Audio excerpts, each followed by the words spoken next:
thank you very much, and thanks again, everyone, for coming out here this evening.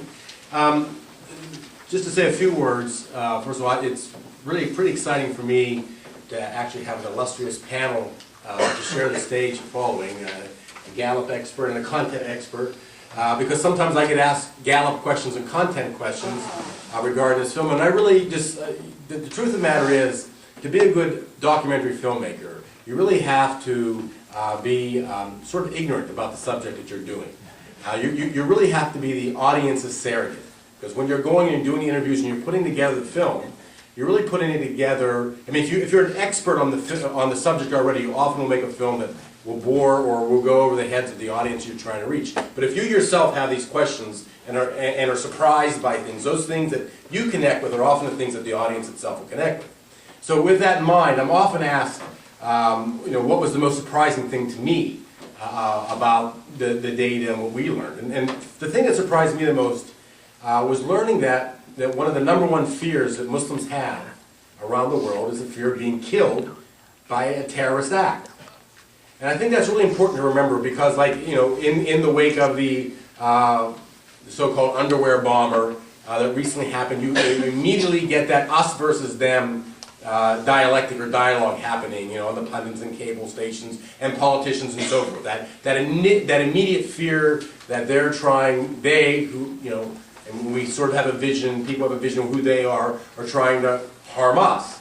But I think one of the things that was completely forgotten or lost that week, that Christmas week, was that same week where that failed attempt happened, a successful terrorist attempt happened in Afghanistan.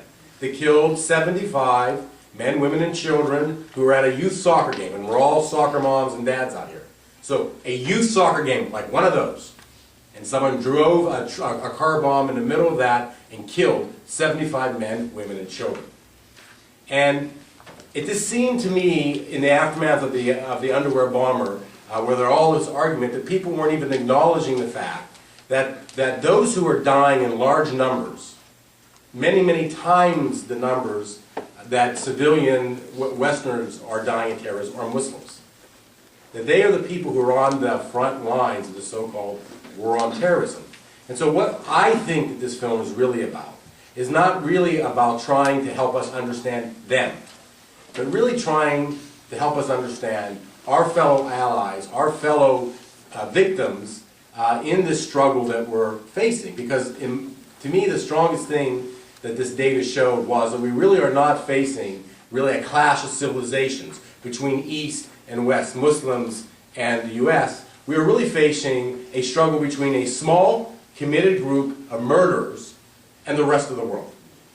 And that rest of the world that lives somewhere else is what I think this poll helps us better understand and why we need to know this information and continue to seek it out and to make the connections to understand better the people we're sharing the struggle with. Thank you. Thanks very much, Alex, and within your time. I didn't want to get the dreaded though I had a great joke, which was, oh, you're giving me 10 more minutes. So,